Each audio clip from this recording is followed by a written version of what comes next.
Welcome to Raging Bullets, a DC Comics fan podcast, episode 632.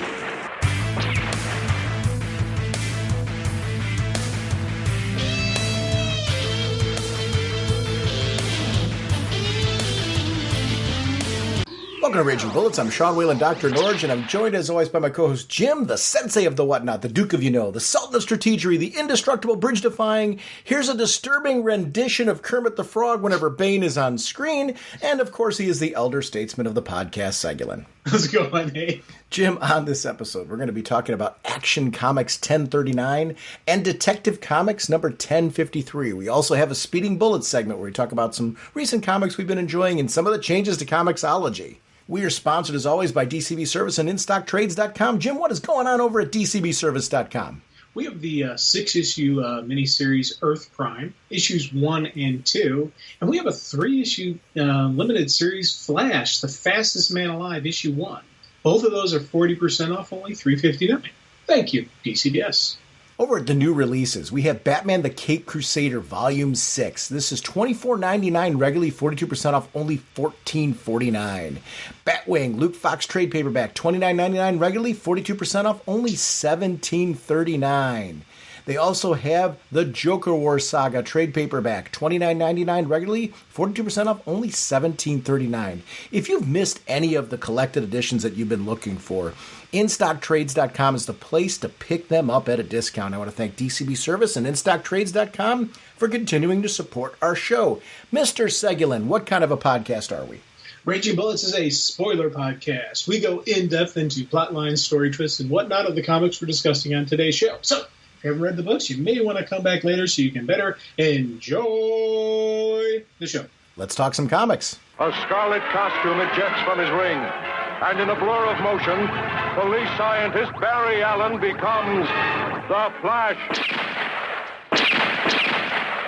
Jim, this week was the end of Peacemaker. I think you're probably still getting caught up, so I'm not going to spoil anything. Am I right on that? Yeah. I still got a couple episodes to go, but yeah, I'll tell you, man, I'm absolutely loving this show now. I'm all in on this, and I was happy to hear.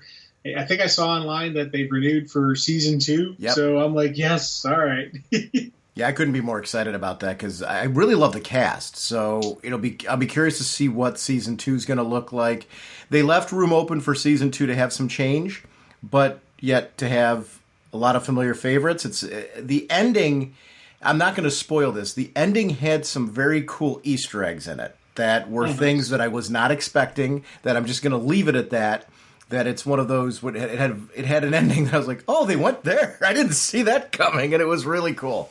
So it continued to deliver all the way through, and I've really been enjoying it. Actually, it's funny, I've been binge watching a lot of DC TV to get caught up, just because of the fact that with streaming services now, I've been watching a lot of things. Like, I'm a big fan of Star Trek, Doctor Who's on its final season with the current Doctor. I've been enjoying a lot of the stuff on like Apple TV Plus and Paramount Plus and Peacock. So now I'm getting back to some of my favorite shows from DC and been having a really good time at just kind of exploring, like Superman and Lois, for example. I started rewatching from the beginning of season 1, not because of the fact that I didn't watch most of season 1, but you step away from something for a while and you're like, I just want to go back and like really get invested in it again. And I didn't. I started watching episode 1 and I'm like, I'm just going to watch this whole doggone thing. It's a great show. It really does. It checks off all the boxes of what I want from a Superman show. And I found that I really like the kids, which is something that as the show is going on, they take their own liberties with the show, meaning it's definitely set in its own universe. It's very reminiscent of what my expectations are for the relationship with Superman and Lois, but obviously the fact that they've got 2 kids, that's not in the comics. They're already playing with the multiverse with their handling of, a certain character that's in the series that I won't say who he actually is, but it was wound up being a great surprise. It's a terrific show. How far are you in, because I'm on season 2 now of Superman and Lois. How far are you on that show? I'm still in season 1. Okay.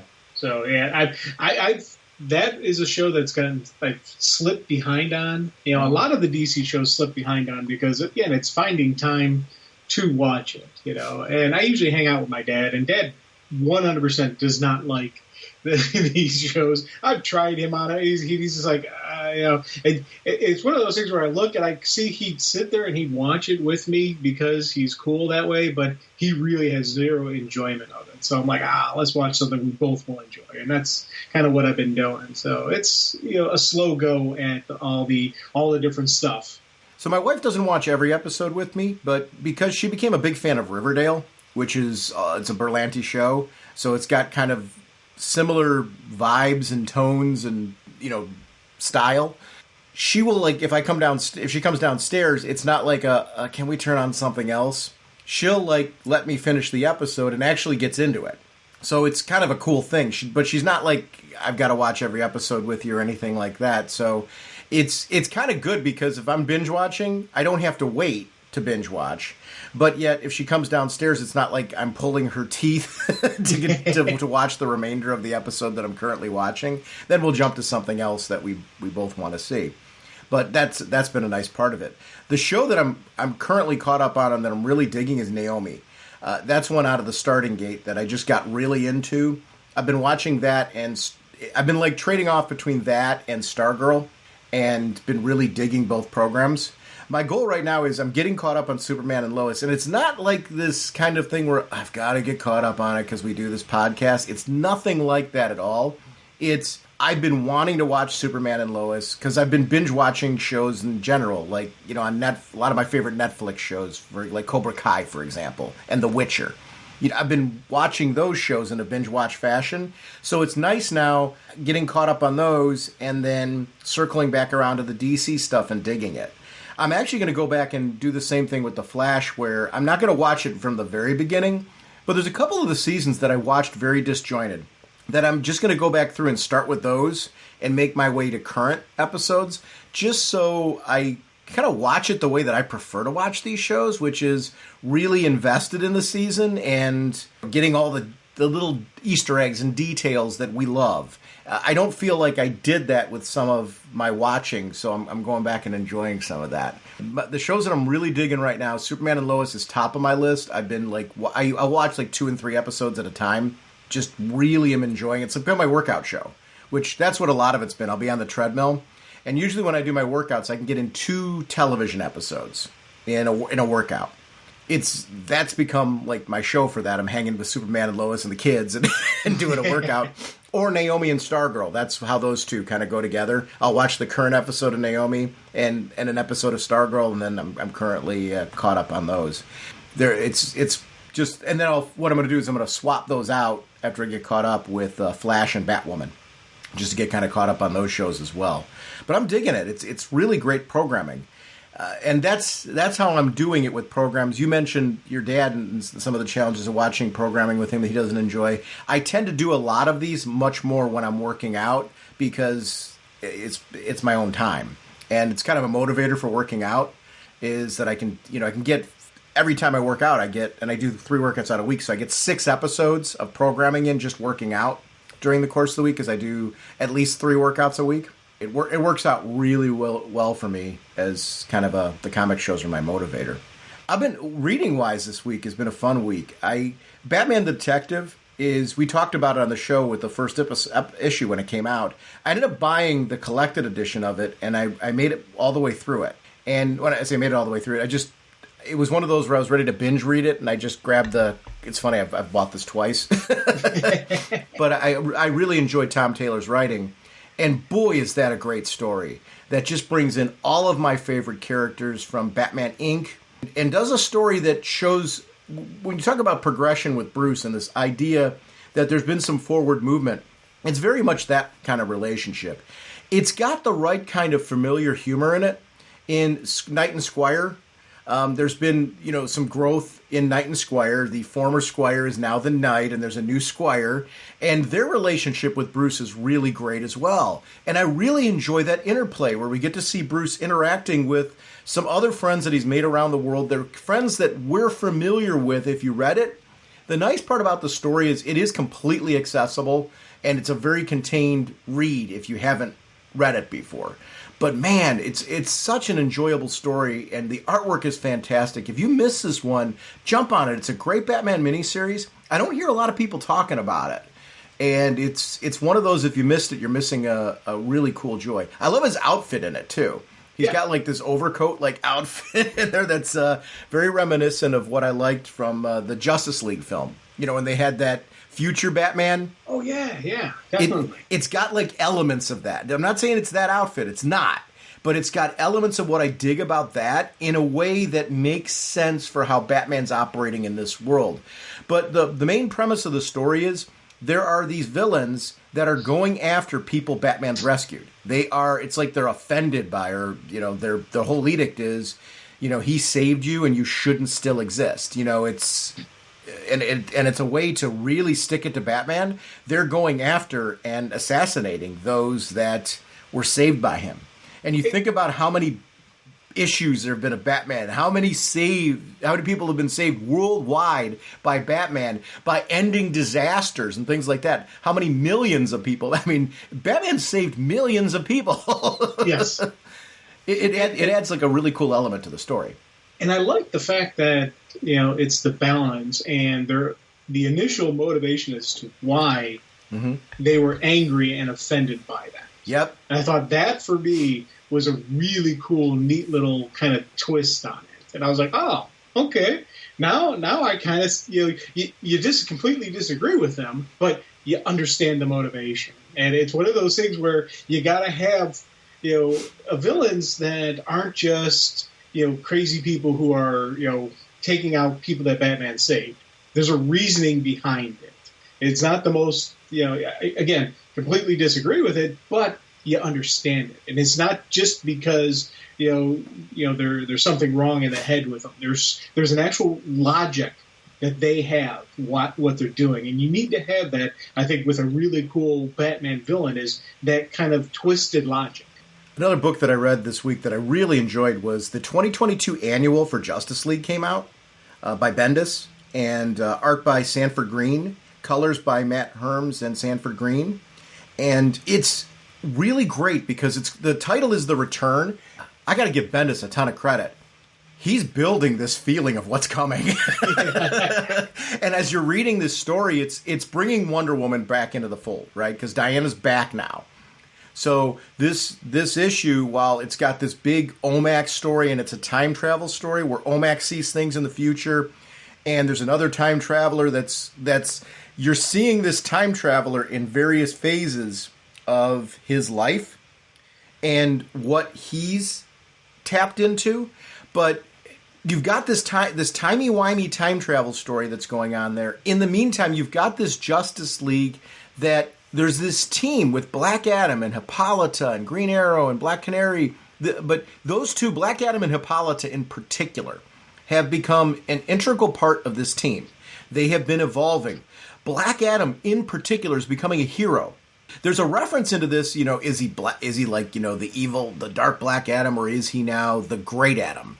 Which this futuristic guy references him as the Great Adam. The idea that only good things are going to be coming from this character, and we're going to see some really cool things from it. It's kind of funny in this year where we're looking at the DC 22 film slate, and you know the Black Adam film's coming. Black Adam is going to be a big name coming out of this year, but this comic really references like the evolution that we've seen of this character. Think back to 52. Who was one of the spotlight characters? Man, I was tuning in every time Black Adam was on screen in that. And we wanted to, spinning out of that, see more Black Adam. He became such a really cool character. And it's strange to say this because I'm a big fan of Billy Batson and Captain Marvel, Shazam, you know, that character.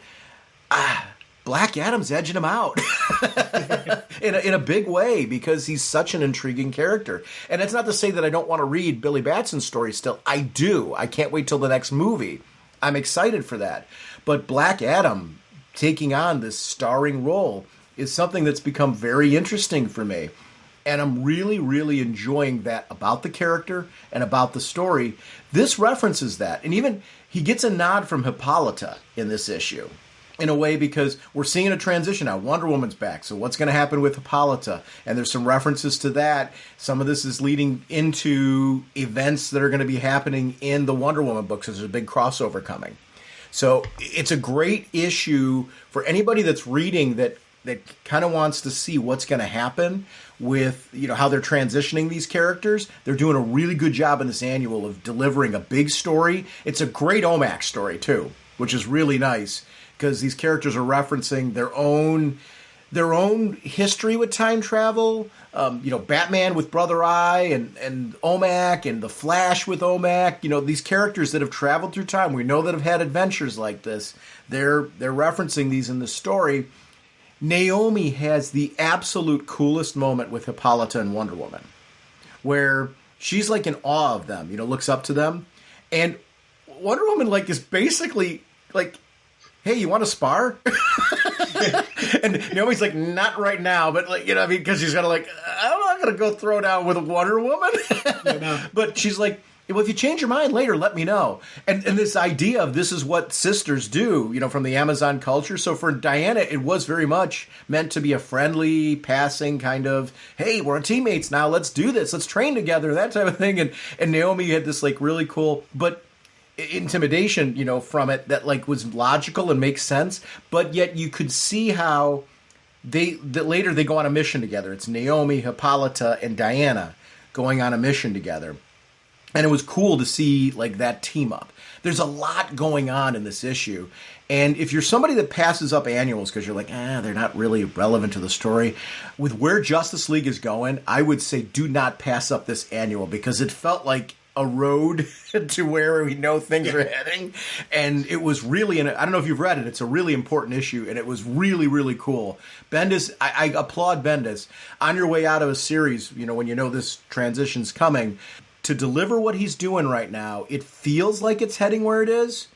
And I really appreciate his, I don't know, if this is something that he wanted or not, or, where, he knew this was coming, or, obviously he knew it was coming, but I applaud him for the transition he's putting in place, because it feels right. It feels like he's building to something. And I give him credit as a writer for leading us to where this is going, because the professionalism of that is really appreciated, because for me as a fan, it's what I want to see. Yeah, I'll tell you, this is, again, a great Wonder Woman, Hippolyta, and Naomi moment. Each one of them had that strength of the character that I love seeing and I love reading about them. Everything you were saying, when you were talking, I was just nodding my head, because I loved, again, Diana just being Diana. And then, but that was that hit, her and Naomi reaction, and their interaction was so natural and felt, yes, I could 100% see this. And again, I always love when you get those Diana moments where, she's a character where, I love watching her, punch someone in the face. Those are fun moments. Those are awesome. Seeing her, just seeing the warrior, in her, but the diplomat, the queen, that presence to her, that awesome presence to her. I love when the creative team captures that moments, and they capture that those kind of periods in life. And I'm like, man, that is, I love seeing that, because that's the kind of stuff that, why is Wonder Woman a member of the Trinity right there? You're seeing it right there. And when the creatives say, we got to make sure people realize, people look at her the way they look at Superman, the way they look at Batman. She is on that level of hero. And I love seeing that in a book. Another book that I really enjoyed this week was Batgirls #3. I got caught up on that, and I'm really enjoying that series. The relationship with Seer as this creepy villain.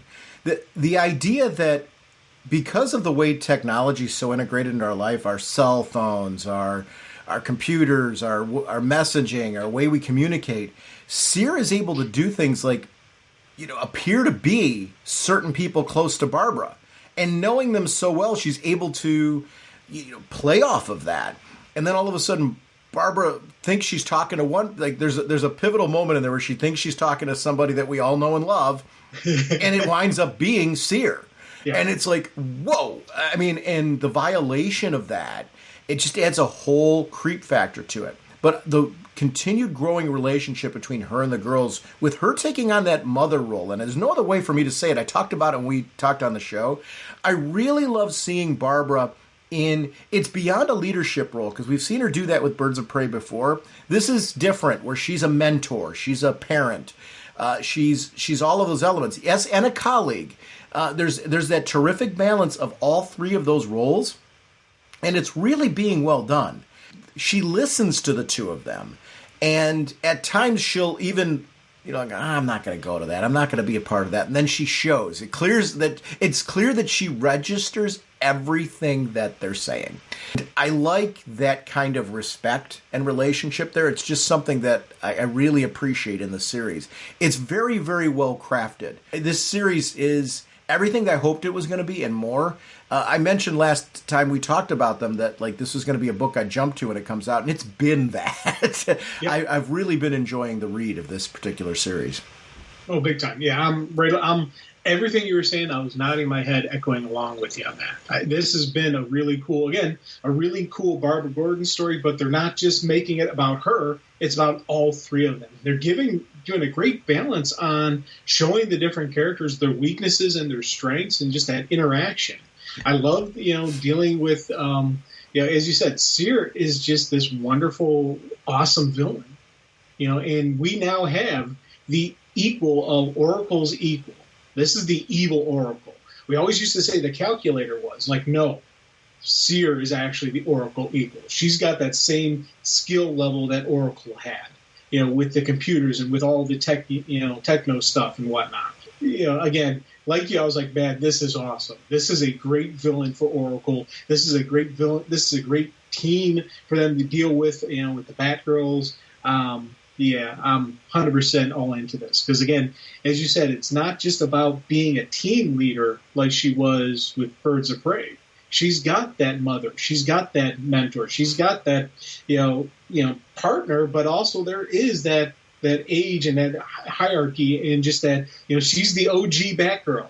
She's the original. So they're, looking up to her for that. But also, she is a mother to them, and I like that. I like seeing that kind of, level of care and concern from Barbara for them. She was always worried about the birds, but there is a different level of, concern for her Batgirls because of their age, because they depend on her so much, because of all that. I think it's awesome.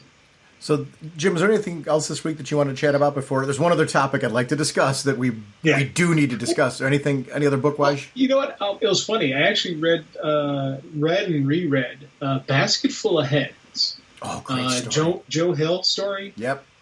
It was just one of those things where, it popped up, and I was like, hey, I haven't read that. And it was funny because I was like, man, I haven't read that in a while. I'm going to reread that. I just happened to just reread it. And I'll tell you, I absolutely loved that story. And that was something that I was like, man, and I binge read it, went from, beginning to end, and it was just something neat, and again, it's one of those stories where if you didn't pick it up, it's got a great, again, it's Joe Hill, and so to say, I don't want to insult him by saying it's got that Stephen King feel to it, because, it's his father, but it does have that kind of vibe and groove, but it's not Stephen King light.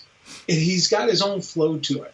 He's got his own strength to it. And it's like this is a really cool combination of creepy sci-fi horror with some really neat character development and growth. And you're just like, this is a cool story. It's got a little bit of the supernatural freaky deaky to it, but not enough that it throws it over the top, not enough that it makes it saying, oh, this is just a horror. You can't just call it one category. It covers a whole gambit of different stuff, and again, emotional connection to these different characters. There was a couple of them I was like, oh no, oh man, come on, and it had those kind of moments, So 100% love this story, And again, this is if you overlooked it because you're thinking it's a horror, don't think of it as a horror. Think of it as, I don't even know what category to put it into. Sci-fi supernatural would probably be the closest thing I would say over horror book, But even that, it's because it's got elements of all that beautifully interwoven to each other. This is an absolute joy to read and reread again. This is going to sound like I'm disputing you, and I'm not. I think the way you're presenting that's great, but one of the things I love about it's a horror story. And what I'm saying by that is you were referencing that it feels like Stephen King. I'll use another example. Have you read The Nice House on the Lake yet? Yes. Yeah. Great book. DC's embracing, it's got a rich history, and comics have a rich history of horror comics. And I think you're nailing it in what you're saying, in the sense that it's hard sometimes to pin horror stories into one category, because horror stories have like this wider net of like straight up horror. Some of them are supernatural, sci-fi. Like that's why I was saying I'm not really disputing you at all by what I'm saying. But what I love about it is that DC's embracing the fact that we kind of stepped away from our horror roots for a while. You know, we had like some great horror comics in our history, and we've started branching back into that again. And it's something I think that Vertigo did real well back in the day, and I'm glad that DC's continuing to explore these. Comixology Unlimited has Scott Snyder's doing some books, and there's some of those that are horror books as well that are in there that I'm really digging. I'm going to talk a little bit more probably on the next show, because I'm rereading right now The Nice House on the Lake. So I just started rereading it. I'd rather talk about it maybe next week and the Speeding Bullets, just because I'm digging the book quite a bit. But I'm glad to see horror books coming back in. I'm a big Stephen King junkie, so I get what you're saying as far as we don't want to say that because Joe Hill isn't Stephen King. I think that's one of the things I really like about Joe Hill is obviously there's some horror roots there, and there's some familial horror roots there, but he is not his father. It's actually one of the things I like about him. When I read Joe Hill, I get something different. They did a collaboration recently that I really enjoyed. It was cool to see both of their styles like converge together, because I think it was a very satisfying read because of that. But Joe Hill has, besides DC, has been a lot of his books are being adapted into comics right now, and I'm glad to see that. I think through Image, I'm glad to see that comics are reaching out to novels and adapting some of them, especially from the horror genre, which I think is just ready-made to come right on the big screen of our comic readers, or to be held in our hands in these comic books. Speaking of how we're reading comics, so I read comics in three different kind of groupings. I have my paper comics, I have my Comixology digital comics, and then I have the stuff from the DC Infinite app. Well, we had a big change come this week, and it's one that they've been announcing, so it's not like it was a surprise change, but it was the Comixology's change to a brand new app and being fully integrated into Amazon's site. The results for me are very, very mixed. It was shocking.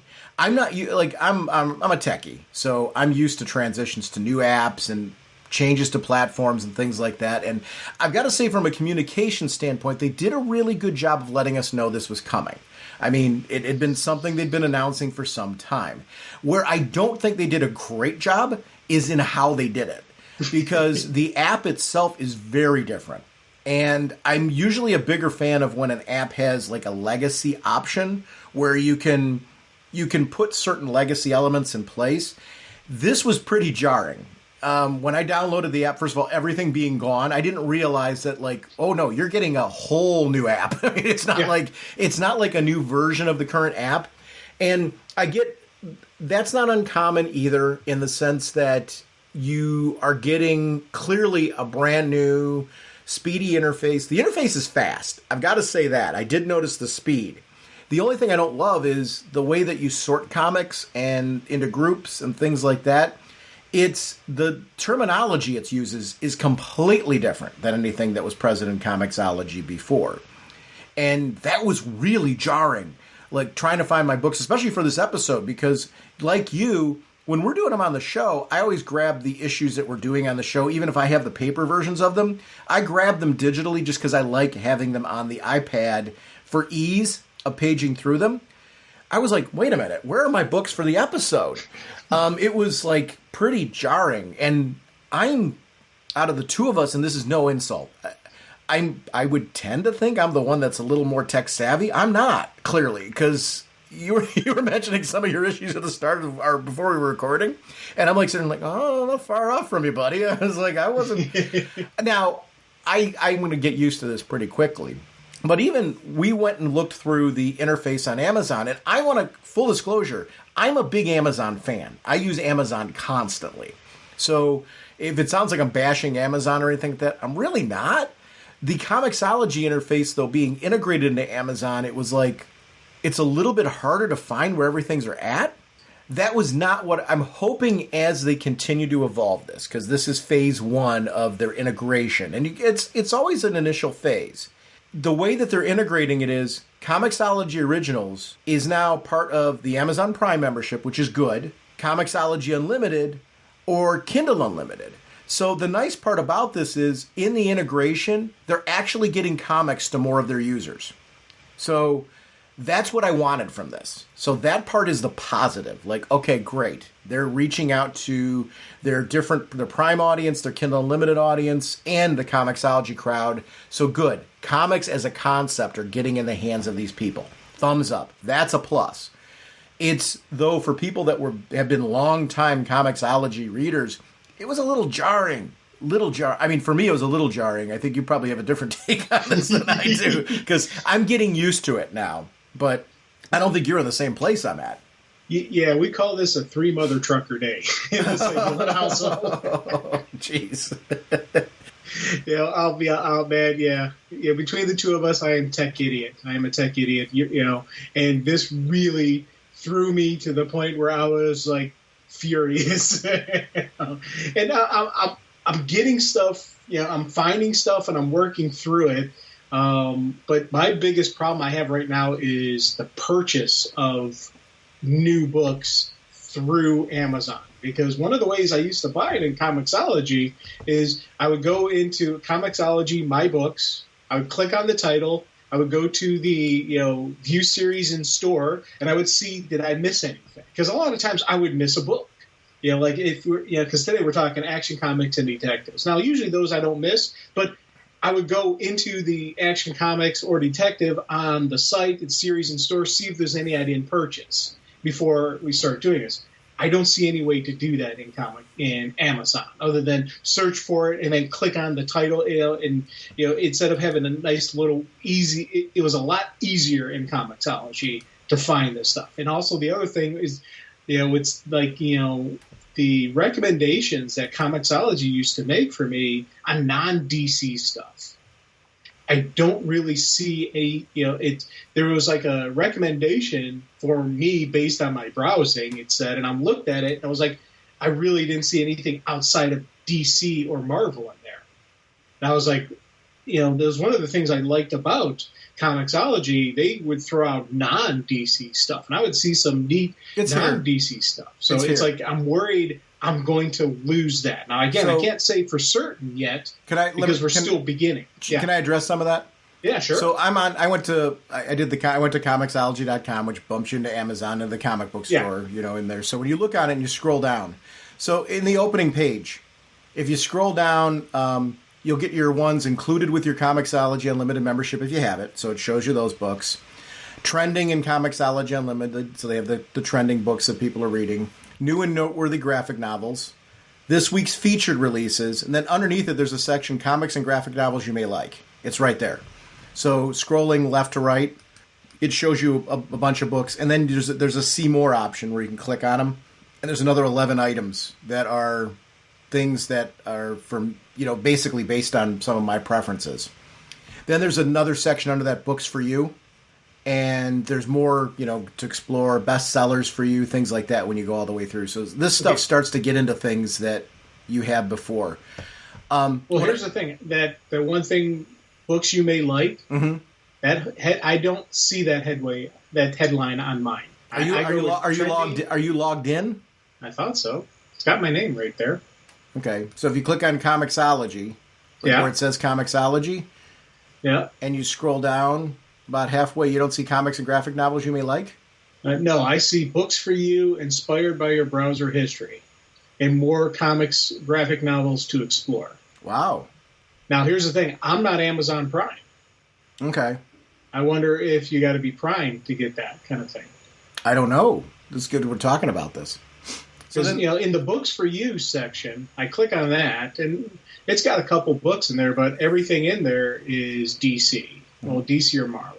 I'm not seeing any of the outside nothing indie. Are you Comixology Unlimited? I don't think so.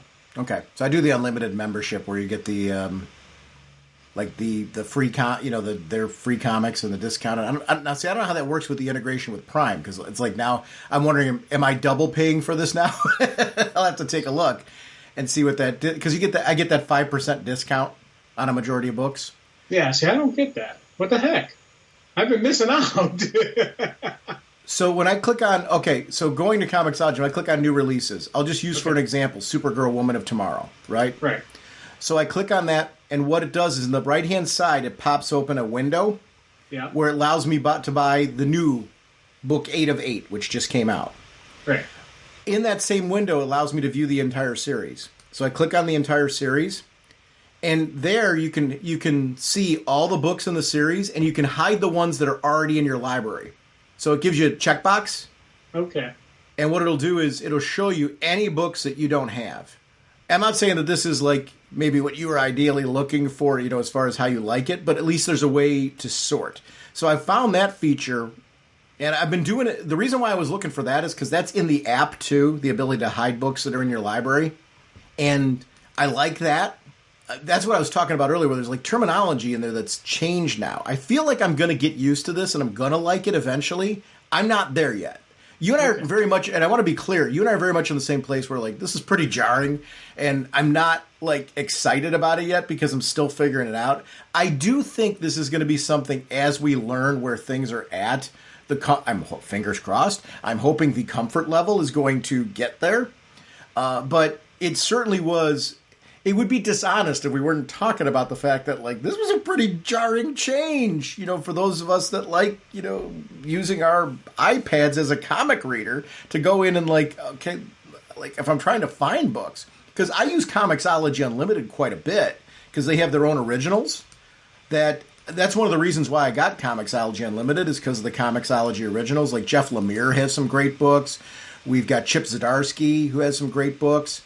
That are all Comixology original, and Scott Snyder has all of these books that are Comixology originals that I've been really enjoying, and these are authors that are ones that from DC and Marvel that I've really enjoyed, and I like following their work. So it's interesting, this change. It's something I think we're going to get used to, but it certainly gave me a run for my money this week. Especially when you're doing a podcast and you're relying on the books that you purchased. I'm like, I may be pulling out the paper book for this. Yeah, I was actually looking at it. I found the papers of these. I'm like, okay, we're going old school on this one. I was like so glad we're doing Action Comics and Detective because I buy paper on those. Mm-hmm. So it's I'm still multiple buying, like, so many books now, but it's I really do, for the podcast purpose, having the digital platform is easy to pinch and zoom and all that fun stuff. So it's interesting. We'll have to check in on this in the coming weeks as we get used to this, because it's not just for us, it's for our listeners. This is a big change, and for a lot of people that are listening to this that use Comixology as their platform, it's interesting to see where this is going. Oh, no, you don't! Our first discussion is on Action Comics, issue number 1039. Almost that episode. You kind of did. You kind of did. I didn't catch it good enough. But, okay, so the writer is Philip Kennedy Johnson. Ricardo Federici is the artist. Lee Luffridge is colorist. Dave Sharp letters. Daniel Sempier and Alejandro Sanchez on the cover. Julian Totino Tedesco and Ricardo Federici is variant covers. Jillian Grant is the assistant editor. Paul Kaminsky is editor. And, of course, Superman was created by Jerry Siegel and Joe Shuster. And just apologize now because I would have done just as bad. Yeah. And this is a very pretty book. And one of the things I would be gushing over is the artwork of this. Because of how fantasy-oriented it was. And we truly mean respect the creative team on this Big time. book. Big time. Because this is billed as a saga, the War-World saga. And when you're doing something like this and it's going to be big, I think this is going to be a story. I hope it's a story that, in history is going to be talked about, because we look back to a lot of like the big Legion of Superhero stories, big Justice League stories, big Superman and Batman stories, Wonder Woman stories, from the past. And Flash has had rich history with some really great stories that are arcs, that are ones that keep popping up again as being ones that you must read. Well, this has all the makings, depending, obviously it's not done yet, but it has all the makings of being a must-read classic story that is going to play out. This was something that I've been eagerly anticipating with the whole future state thing that went on. Yep. And I was really, really worried, where is this going to go and what does it mean? Wow, is the artwork perfect for this? It's got like this great sci-fi fantasy look to it. The coloring, the color tones matched with the pencils on this. And I'm talking about the beauty of the fights in the arena. I mean, it looks like stuff out of like Conan, that kind of thing. And it needs to. It looks like really, really good. And I just totally commend the creative team for not only the writing and the great dialogue, but my gosh, is this a good-looking story. Oh, God, yeah, big time, man. I'll tell you, this is a beautiful story. This is a well-crafted story. This is one of those where, as you said, epic Superman stories. Future State, painted a very bad picture for Clark, with him gone and never coming back. Again, we're already seeing he's gone. Who knows what's going to happen? Will he make the comeback? Can he get back to Earth? What's going to happen? I loved how they're laying this out. They've given us the fact that Clark may not come back to Earth. This may be the end of the Clark Kent story, and we may go on and dealing only with John as Superman. And I love the fact that there is that giant mystery coming down the pipeline. But it's also, the stuff you said, I'm so glad you mentioned Conan. Because, throughout this, I kept having that same, that Conan, in the really good movies, they had that dun, dun, dun, dun, dun, dun, dun, dun, dun, kind of, that it wasn't like a song, but it was that energy in the background music, I kept hearing that as I'm reading these fight scenes. Basil Polidoris, I think, is, and I'm probably butchering his name horribly. I have the soundtrack for the original Conan. Yeah. It was such a good soundtrack. So any name butchery there is, again, just like when I screw it up in comic creators, it's met with love, because I love that's the first Conan movie had an amazing instrumental soundtrack that was just stellar. I listen to it all the time. There's a number of like movie soundtracks that are great for a drive. It's a great comic book reading soundtrack too. If you're looking for one where you're like, play something in the background. I haven't done. I'm like kicking myself. Like, why haven't I read this book while listening? Because it just feels like the right soundtrack for this story. Dude, I had this running through my head. Yep. And it was funny because you mentioned it, like, oh yeah, and then you know who I'm talking about, so that's even awesomer. The Anvil of Crom is the name of the song that you're talking about. It's that dun dun dun dun dun dun dun dun.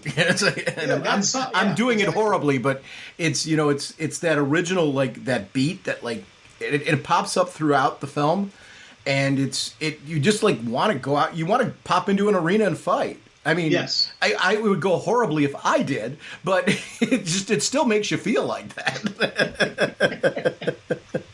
Yeah. Oh God, yeah. And I'll tell you, part of that is the full creative team. The artwork is beautiful. That coloring, I love this coloring. Yes. I absolutely love how this looks, how this comes across. It's one of those things like, you've got your favorite art styles, you got your favorite artists, but sometimes like, some of my favorite artists wouldn't fit this well. They would do beautiful work, and I'd be like, oh, this looks awesome. But there is something about this art style, this coloring, this this washing of the coloring that I'm like, man, this really fits this. And with that beautiful chaos that comes with battle, And that's hard to capture on paper. It's very hard to capture without it being an actual fluid in the motion in the movies.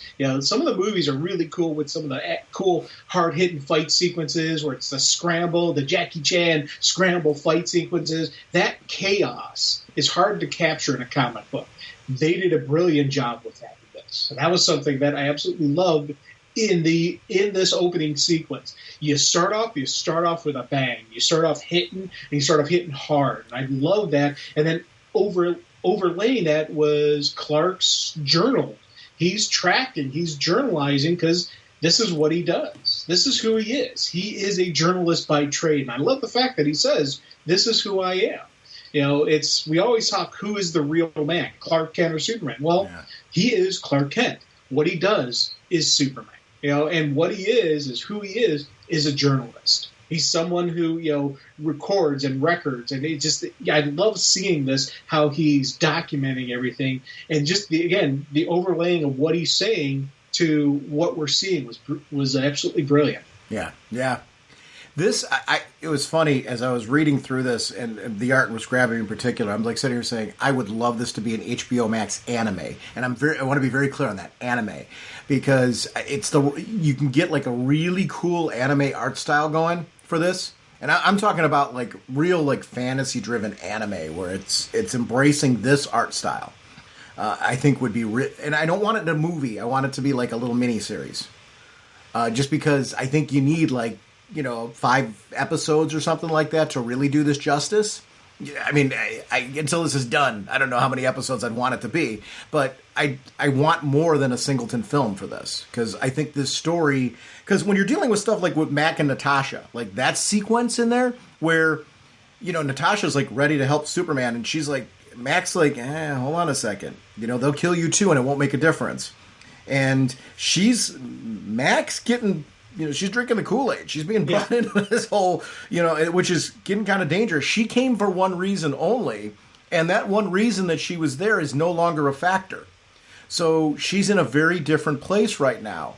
And that's going to be a big problem. Superman brought this team that wasn't really like a team with the kind of loyalties that we're used to seeing with Superman. Now, what'll be interesting to see is, can Superman build those loyalties in what he's trying to do? And that's something where I think we're going to see a lot out of Superman in this. See what the man does that inspires others. That's what I really love about this story.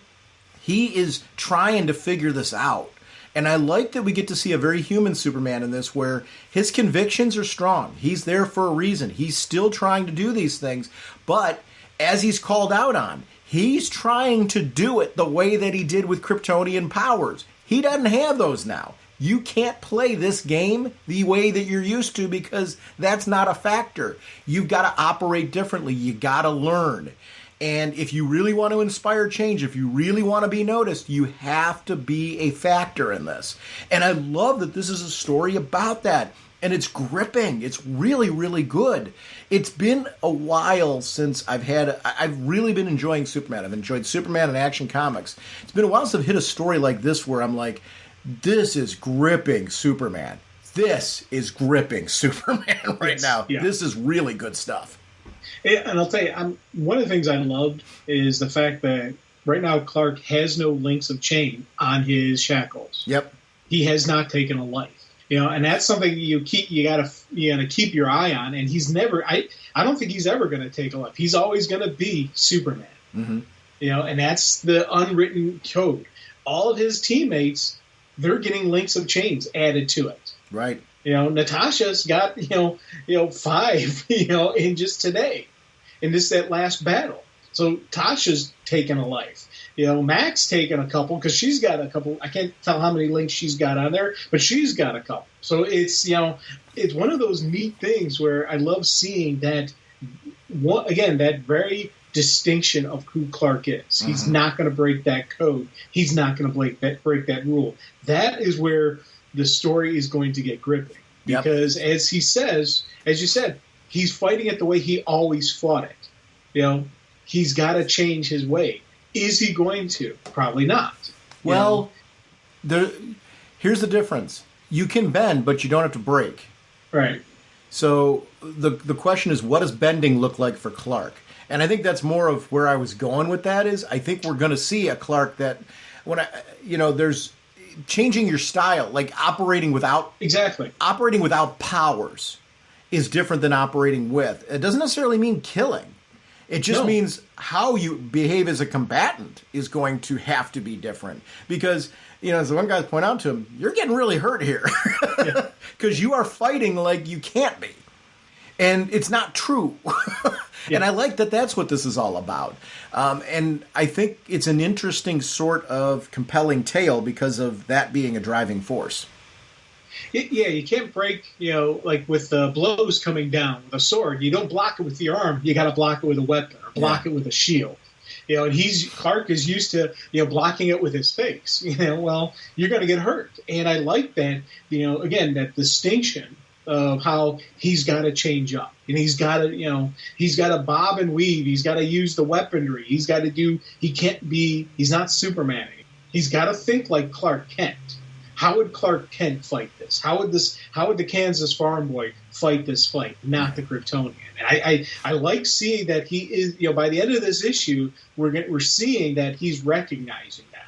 And we're going to get some changes because Clark himself is actually trained in combat. You think back to, he's done different training sessions. He's done, he's fought other people, who have his powers. So he's had to have, physical, actual combat training. He doesn't, he's got that, he always had that leeway in his invulnerability and all that stuff.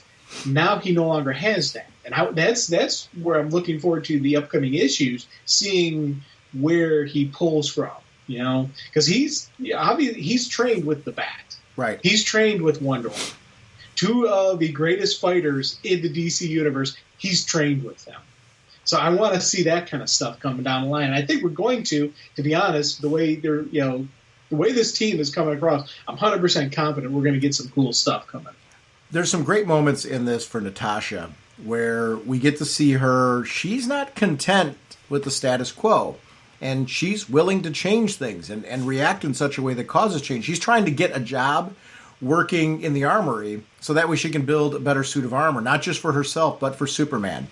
Basically, make it so that her people can win and survive. She's infiltrating in a way that I love her as a character, and I'm really glad that she was on this team because I feel like she got a little lost in the shuffle for a while there. And it's a character who I thought they really did some great development on, and I'm glad to see her, again, getting an opportunity for some spotlight because I think she's just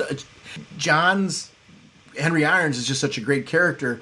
They did a great job of evolving her into somebody who is unique and different, but clearly inspired by John. And I thought it's really, really cool to see her in this because you and I are both big fans of Steel. So her, I think, having a great role in this was a good thing. Oh, big time. She's a really cool character. And again, she's another one where she's adapting a little bit, but she still is who she is. And I like the fact that she is going into the armor. And she's going in there not just for herself. This is about the team. This is about helping everybody. This is about her. I'm thinking she's going to plan the escape. Mm-hmm. Help get technology to help plan the escape. So it's we're not losing her like we're kind of losing Mac. And I think we'll be able to pull Mac back. With the group when it's when eventually, I'm assuming eventually. I don't think we're going to completely lose her. But again, it is neat seeing Natasha be Natasha. She's one of those smart, really cool, strong-willed characters that, they did they've done a great job with. And again, I think, we've got a creative team who recognizes that and who are going to use her that way. Midnighter's another interesting character in this one. We get to see some progression with his story with Apollo and what's going on with Apollo, which Apollo's like hooked up to a machine, looks like he's powering things. There's something being done with Apollo that is an interesting sort of, that him being hooked up to the throne the way that he is, he's being drained or something. Yeah, he's a power source. Yeah. So it's going to be interesting to see where that whole storyline goes with Apollo and how Midnighter ends up releasing him. I like that this is a story with multiple layers and we haven't ignored the rest of the team. and that we're, every so often we're like, and meanwhile, and that's a tricky balance to find, because you want to be following Clark, but half the fun of this is the team that's been put together as well. This is a big story. It feels big. I'm really enjoying following where this story goes. What's going to be interesting is with what we know is coming in Justice League. It's interesting to see when these stories eventually converge with those events. I know. That is something I was kind of curious about, because Superman looked like he was on the team in Justice League. So I was like, he's here. There. How are we doing this? And I'm like, So that's going to be interesting to see how Warworld's saga plays out versus, compared with that. Right. Now, again, like you said, I was so happy that Midnighter and Apollo weren't thrown away. We still have them in there, because when they were in the arena, I kept looking at the different people going, okay, where's Midnighter? Which one's Midnighter? Yeah, because he'd be awesome he would be awesome in the arena just because of the nature of his powers and just who he is. He's a legit badass in combat and killing, and I like how they explain why he's not there. He's slipped away and he's going after rescuing Apollo. And same thing with Apollo with his power levels. He would be epic in the arena to the point where he's got Superman level powers where they can't dampen it. Well, this is how they dampened it, by strapping him to this energy thing and siphoning him off to power Warworld. So I was like, those are really neat things that they didn't ignore and didn't forget. And we've got that cool side story. But I do love how, just speaking about Warworld, how Clark even talks about how the nature of what Warworld is. How they thought it was one thing. It's not that. It's not this. And how, really being there, he's seeing what truly Warworld is. And again, it's, just this ancient society on top of society, and just how the multiple moguls and all that stuff, Mongols, just all of that. I was like, man, spending just a little bit of time in the story explaining the nature of where they're at was a beautiful thing. We talk about how Gotham City has to be a character in a good Batman story. In this story, we need to know more about Warworld. We need to see and understand Warworld, and then that even adds to this. It adds to this artwork that when we start seeing the underbelly of the planet, when the Ancient One died, and they throw him in the pit and all that, it's it adds to the story being told. It also adds to how Clark can maybe help the planet to rise up. Because ultimately, that is Clark's goal. Clark's goal isn't to escape. Clark came there to save the people. That was his goal. That's his mission, not just survival. And I love the fact that we're starting to see just the groundwork on what Clark could possibly use to get the people to rise up. Even the whole situation with the Blood Priest, right, where they're like reading, and Clark knows they're reading it the wrong way. So they're like full of it. Like their interpretation is not accurate, because how can it be if they're not even doing it the right way? If I can figure it out, though, I may be able to find something I can use here. And the idea that this is the Warworld Prime. Other Warworlds that we've seen in previous stories aren't the actual Warworld. This is it. This is the thing that we never knew about all along. This was actually the template for all of the other ones. And the other ones are but shallow versions of this. Is an interesting sort of thing that I really like. The idea that we're really increasing the lore from this. Great stories do this, right? They take something that you knew before and just add to it. And I really love that part of it. So we get this cool backup story with Martian Manhunter. And it's a cool one, because speaking of adding lore in there, at first I thought this was turning out to be a Court of Owls storyline. Yeah. It's not. It's going to be what it is, the circling Vultures. of the, either Court of Vultures or Council of whatever they're going to call themselves. It's a circling of vultures, they call it. But the idea that there's this expansion of there's other courts out there this is neat. It's a cool little add-on. I thought it was the Owls at first. Oh, big time. I 100% thought it was Court of Owls. And I was like, oh, that's kind of neat, John up against the court. But no, it's vultures. And, again, similar kind of mindset, but a little bit different. And I like the fact that they planned for John by putting, telepathic wiretaps, nanotech implants in their operatives to basically prevent him from doing what John does. When you fight John Jones, you got to fight him differently than you would fight Bruce. Right. So this court came prepared for the telepath. They came prepared for the Martian Manhunter. And I like that. Again, it adds to these villains need to have that level of believability. Have to have that, just that power set where you're like, okay, I can see them dealing with Martian Manhunter. How do you deal with someone who can read minds? Well, you put a telepathic block in there. How do you deal with someone with superhuman strength? Well, we got that. How do you deal with that? There's a lot of neat little stuff in there. And even we saw in the previous issue with the fire. How do you deal with fire? They had, they know his weakness to fire. Well, guess what? It's not just fire weakness. You got to know how to play it. You got to know how to use it. So, I'm really, again, awesome backstory to add to, what we got at Great Action Comics. Zoe/Zook, who is coordinating with John, the little girl. These are really important sequences because Martian Manhunter sometimes, because he's such a wooden character by design, that's part of, because he's alien, right? The idea is there is that he's just different. You bring in the humanity of Martian Manhunter because he's a good guy who's had kids, he's had a family, and that part of his loss is the fact that he lost his family. So bringing her in and seeing him interact with a kid and having that cool little moment in the diner with her was really critical because those are moments where you're like, I really like this guy.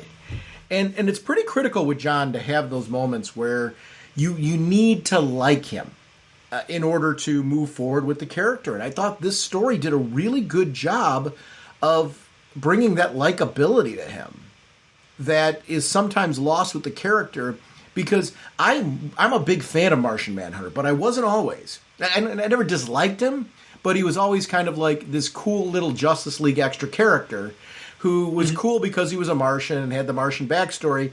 But when you really get down to creators who've had the chance to explore him in solo stories and do stuff like this with him, you really see what's great about the character. This is a great example of that. I love these moments.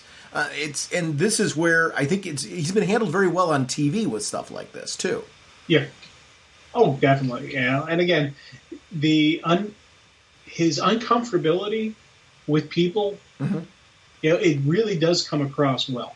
Yep. And I think that is, one of the neat things about this. Just his interaction with this child, who says is one of his biggest fans, and she's actually seems like she's pretty bright. So it's not like he's not just, dismissing her. He's listening to her and going through, and it's like, no, you're going home. It's like, well, no, you are going home. I believe it's a school night. And I did like that, just that banter and that dialogue. But he is always uncomfortable around people. So it's kind of neat to see him hanging out at this diner, taking his choco shakes and actually getting comfortable with the waitress. And he goes there regularly. He's a regular. They're not, she wasn't thrown off by having the Martian Manhunter sitting at the booth. He's a regular at that diner. So I like the fact that we're seeing him try to interact with humans and try to be himself. And he's not using a disguise. He's not using a human form. He's using his form in this diner. I thought those are really cool choices to make. Yeah, there was not a whole lot from this that I didn't love. I mean, Sean Aldridge and Adriana Mello on art. It's a good creative team that just really understands this character and how to make this character compelling. This is an example of what these backup stories are for characters that can't carry their own series. It's hard to say that because John Jones has had some great series, but I think right now we're just in an interesting time in the market where it's harder to get these books going with these characters, but yet these writers have these compelling stories like this where it's like, this is a great story. Like, I'm really glad I'm reading this. And I'm so glad that DC's recognizing the value of putting these co-features back into their big books again. And I love that it's, in this case, I thought like we were going to be getting from Action Comics was going to be backup stories that are more connected to the main story. I'm glad that they're like, well, no, we can also do a really cool Martian Manhunter story here. Yeah.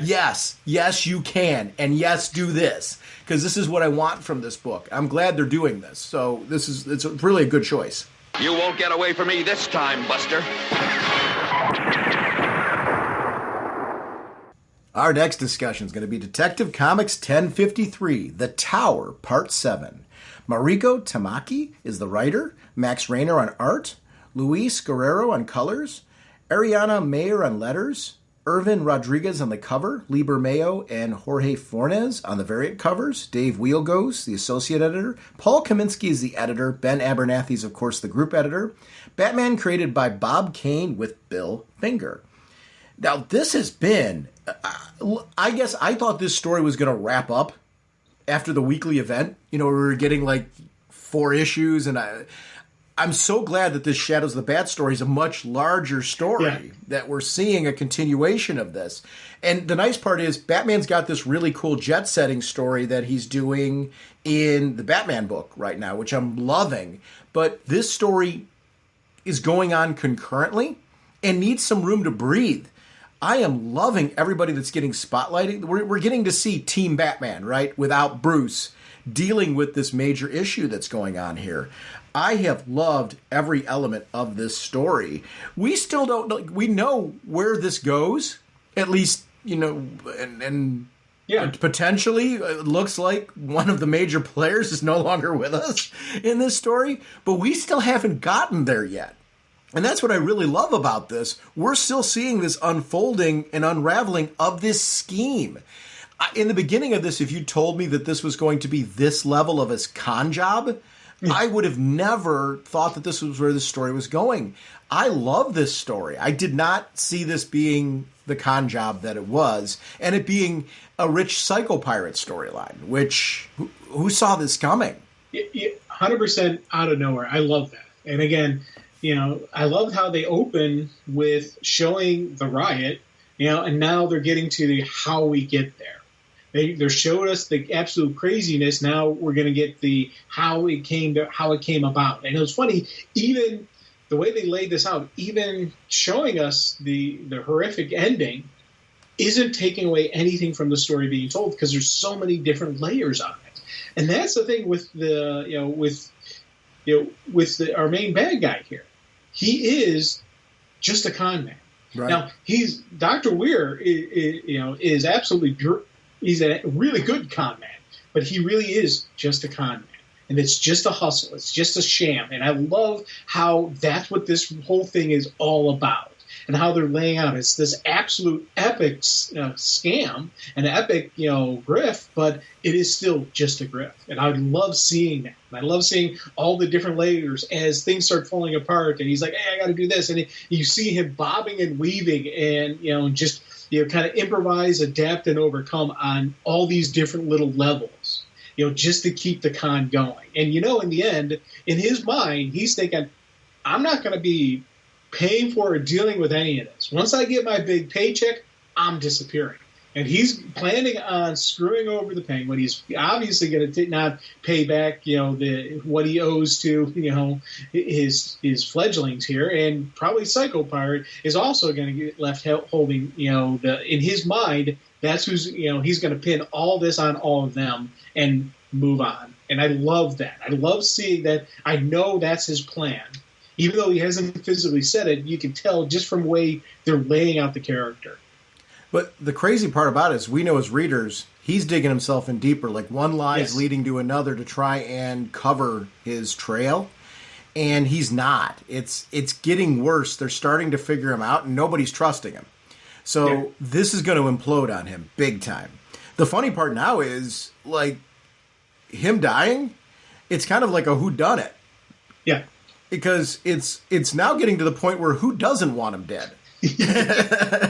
and that's an interesting part of this storyline, because you think you know what was going on here, and you're seeing, oh my gosh, he was peddling drugs and doing this and basically conning, he's conning the Penguin.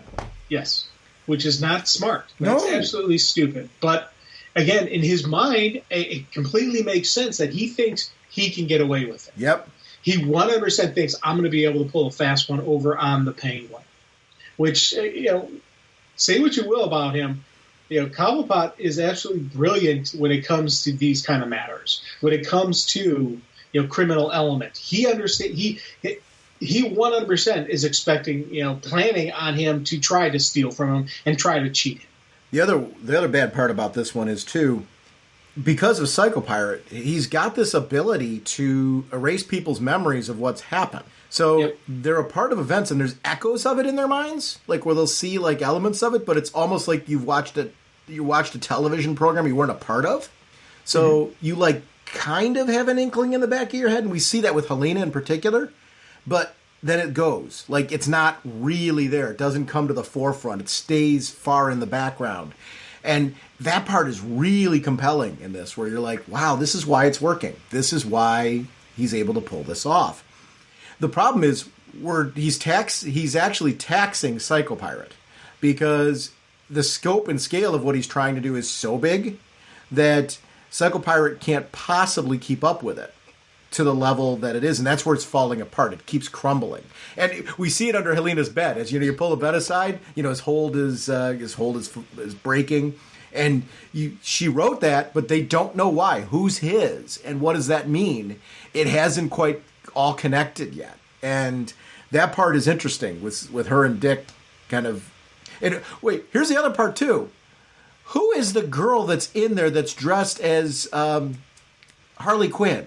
Yeah. Because I was pretty convinced maybe that's Steph, infiltrating. It's not. There actually is a lunatic that's in there because she is dressed as and thinks she is a poor imitation of Harley Quinn. Yes. Well, I think that was a neat one, because for a while I was thinking that was Steph's undercover spot. I did too. And then, but it's not. So I'm like, okay, who is it? And I love Freeze was sitting there like, she doesn't even look like Harley Quinn. Jeez. So forced. Pudding. I love that, how they're looking at her, and I'm like, she's got to be somebody. She's not a throwaway. I don't know who she is yet, but she is somebody. Yeah.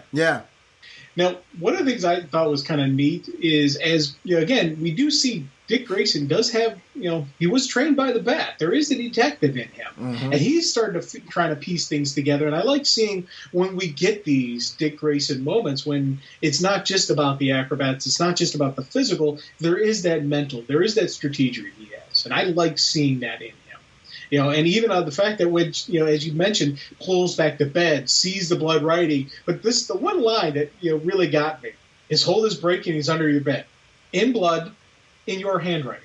The fact that he knows that's her handwriting, and just the fact that he's just laying it out there saying, okay, what's going on here? And just laying this down and putting it together with Nero and just all of that's happening. I love seeing him do that. And I love the fact that they immediately go there, like they're thinking, oh, it's got to be mind control.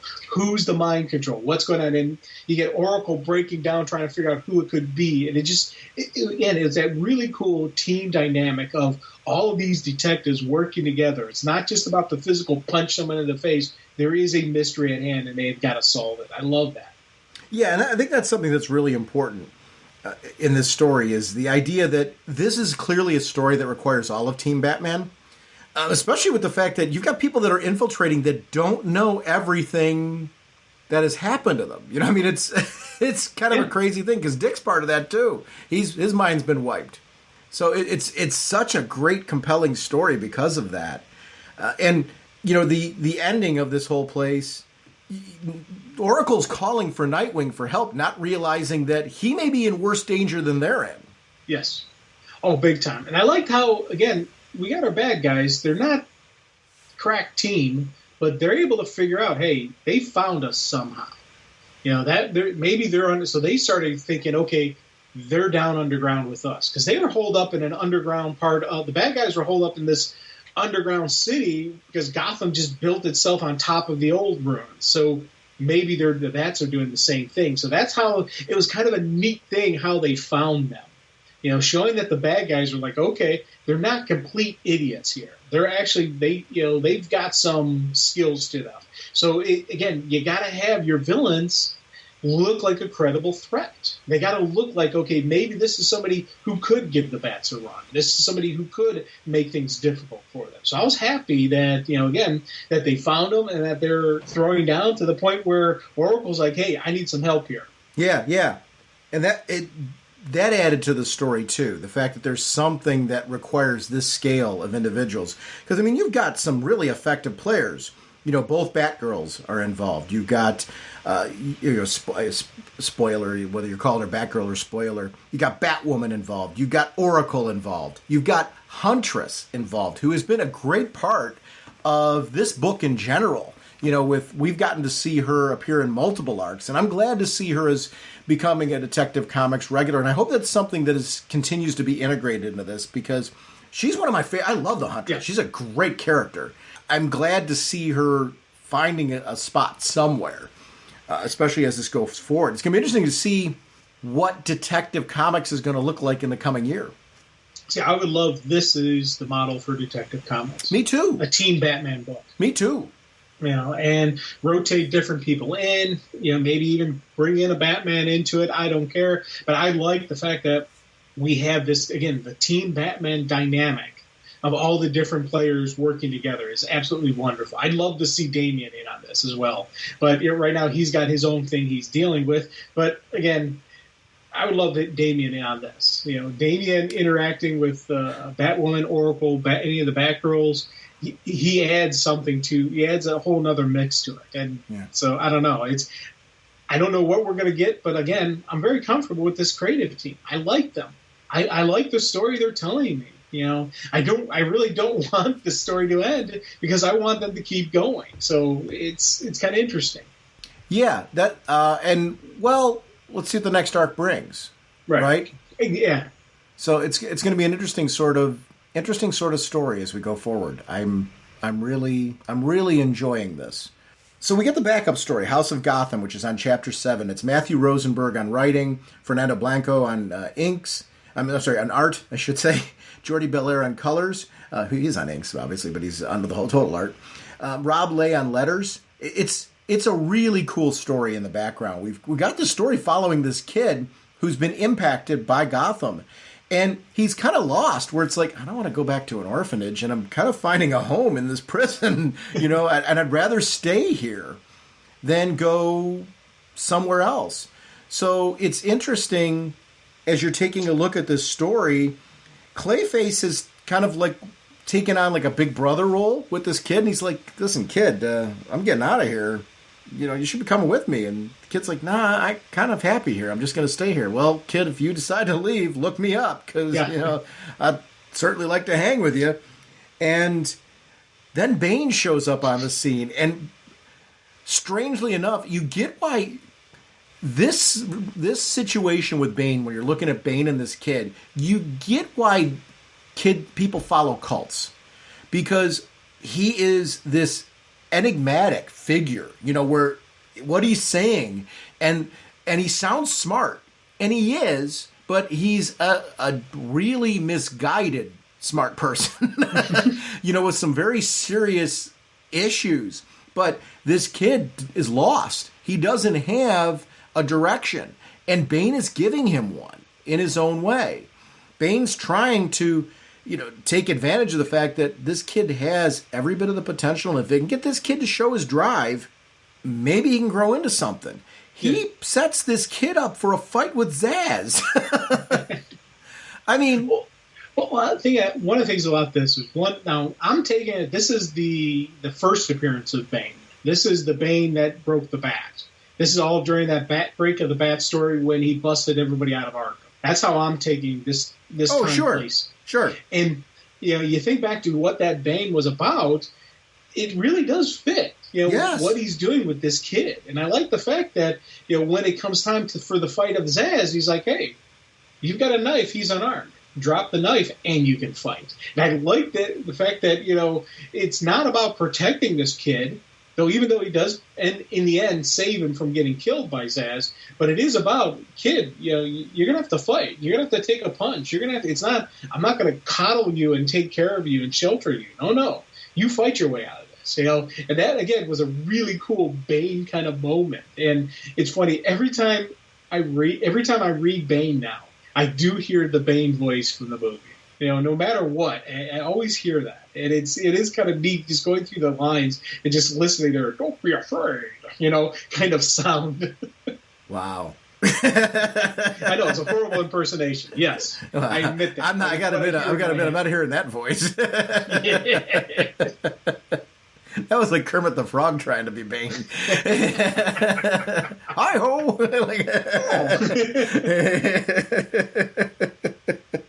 This kid, though, I like how this kid, you know, Bane's trying to tell him, like, listen, they locked you up for a reason because they thought you were dangerous. Show this city how dangerous you are. I'm trying to give you a purpose here. That's the one thing that you haven't had. This life is not kind, but I've given you this great kindness of purpose. The kid's like, at this point, rightfully so. Like, is it weird I'm rooting for this kid to, like, find a better life?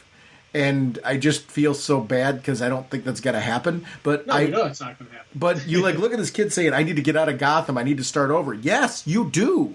This is not a good place. And you're not going to, you're got one path if you keep going this way. And I love that about this story where you root for this kid. Am I the only one are you rooting for this kid too? Oh, big time, but it ain't going to happen. Yeah, no, I agree. It's the writing's on the wall, unfortunately. Yeah. It's Gotham. Come on. Yeah. You know, he ain't going to physically get out of Gotham, you know, and his buddy Elliot here is going to, you know, not, you know. Buddy in quotes. Yeah, definitely air quotes, buddy, you know. Something horrific is going to happen with this kid. Yeah. But it's been quite the story. I'm enjoying this. This is a great example. We talked about this in Action Comics, how we're liking these stories. Again, this is a story that may have some impact on what's going on in the earlier parts of this book, and if it does, great. It's one of those things where I don't really care if it does or it doesn't. It's a great story, this House of Gotham story that is really in the background of this. I'm glad that Detective Comics is also embracing this. And I hope that something continues moving forward. Like a human helicopter, the Flash rotates his body, rising faster, faster! I would like to remind everyone about our show voicemail line. It's 1-440-388-4434 or Dr. Norge on Skype. We love having you part of the show. RagingBullets@gmail.com is our email address. You prefer to contact us that way. RagingBullets.com is our show website where we release all of our episodes. It also feeds into our Facebook fan page and Twitter. Speaking of Facebook, we are proud to be part of an amazing Facebook group community, and I want to thank everyone who posts over there. I love seeing all of the news articles and things that everyone posts, and thank you for keeping us up to date on what's currently going on at DC and all of pop culture. That's one of the things I really enjoy. The About Us section of our show website is where you can find out how to contact us on social media and gaming platforms. And we are sponsored, as always, by DCB Service and InStockTrades.com. Mr. Seglin, what is going on over at DCBService.com? We have the limited series Earth Prime issues 1 and 2, and we have the limited series Flash Fastest Man Alive issue 1. Both of them 40% off, only $3.59. Thank you, DCBS. Over at InStockTrades.com, once again, the new release is Batman the Caped Crusader, Volume 6, $24.99 regularly, 42% off, only $14.49. Luke Fox Batwing, $29.99 regularly, 42% off, only $17.39. And the Joker War Saga trade paperback, $29.99 regularly, 42% off, only $17.39. Thank you, DCB Service and InStockTrades.com for continuing to support our show. Our next episode, Jim and I are going to be back, and we're going to be talking about The Flash and the new Aquaman series. We will see you then. Bye. All right, you guys. Are you ready to sing your song? I'd say we are. Yeah, let's sing it now. Okay, this should be fun. Now get ready for your cue. Okay, Sean? Okay. Okay, Jim? Jim? Jim! Okay. Raging Bullets time is here. We talk about what we hold dear. Comic books and TV shows. Superheroes and their clothes. Justice League and so much more. I just love Green Lantern Corps. We talk about the